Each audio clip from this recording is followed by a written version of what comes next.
மாவட்டம் காளையார்கோவில் அருகே கல்லுவழி கிராமத்தில் ஒரு வீட்டுக்குள் புகுந்த கொள்ளையர்கள் கொலைவரி தாக்குதல் நடத்தி நகைகளை கொள்ளையடித்துக் கொண்டு தப்பிச் சென்றனர்.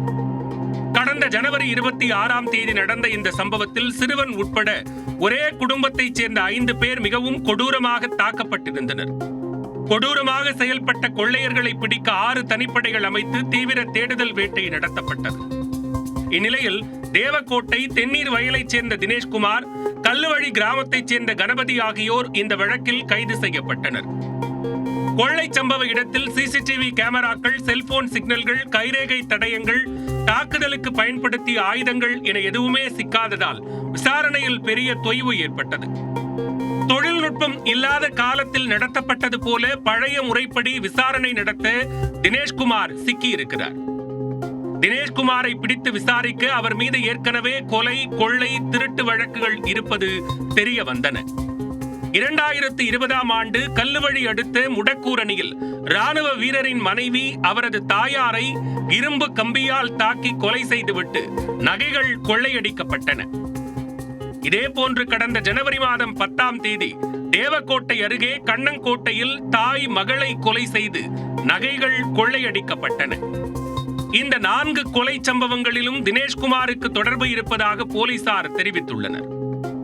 இந்த கொலைகள் நடந்த அனைத்து வீடுகளிலும் ஆண்கள் இல்லாமல் பெண்கள் மட்டுமே இருந்துள்ளனர். காதல் திருமணம் செய்த தினேஷ்குமாருக்கு 3 வயதில் ஒரு மகன் இருக்கிறார். மனைவியுடன் வசதியாக வாழ்வதற்கு கொள்ளையடித்ததாக தெரிவித்துள்ள தினேஷ்குமார் இரக்கம் இல்லாத கொலைகாரனாக இருந்துள்ளார். கொள்ளையடிக்க சென்ற இடத்தில் சிறுவர்கள் அடையாளம் காட்டிக் கொடுத்து விடுவார்கள் என்பதால் அவர்களையும் தினேஷ்குமார் கொலை செய்திருப்பது குறிப்பிடத்தக்கது.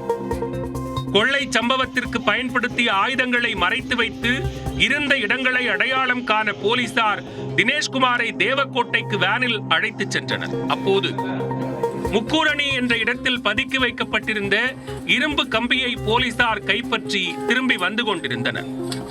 அப்போது அதே இரும்பு கம்பியை எடுத்து எஸ்ஐ சித்திரவேலை தாக்கிவிட்டு தினேஷ்குமார் தப்பிக்க முயன்றதாக கூறப்படுகிறது. தப்பியோடிய கொள்ளையனை பிடிக்கும் முயற்சியில் காவல் ஆய்வாளர் ஆடிவேல் தனது கைத்துப்பாக்கியால் தினேஷ்குமாரின் காலில் சுட்டார். இதில் நிலை தடுமாறி கீழே விழுந்த தினேஷ்குமாரை மீட்டு சிகிச்சைக்காக தேவக்கோட்டை அரசு மருத்துவமனைக்கு போலீசார் அழைத்துச் சென்றனர். குற்றவாளி தாக்கியதில் காயமடைந்த உதவி ஆய்வாளர் சித்திரவேலும் அதே மருத்துவமனையில் அனுமதிக்கப்பட்டுள்ளார். மேலும் காலில் துப்பாக்கி குண்டு பாய்ந்த தினேஷ்குமார் மேல் சிகிச்சைக்காக மதுரை அரசு மருத்துவமனைக்கு அனுப்பி வைக்கப்பட்டுள்ளார். கொள்ளையன் மீது போலீசார் துப்பாக்கியால் சுட்ட சம்பவம் சில கொள்ளையர்களை அதிர்ச்சி அடைய வைத்துள்ளது.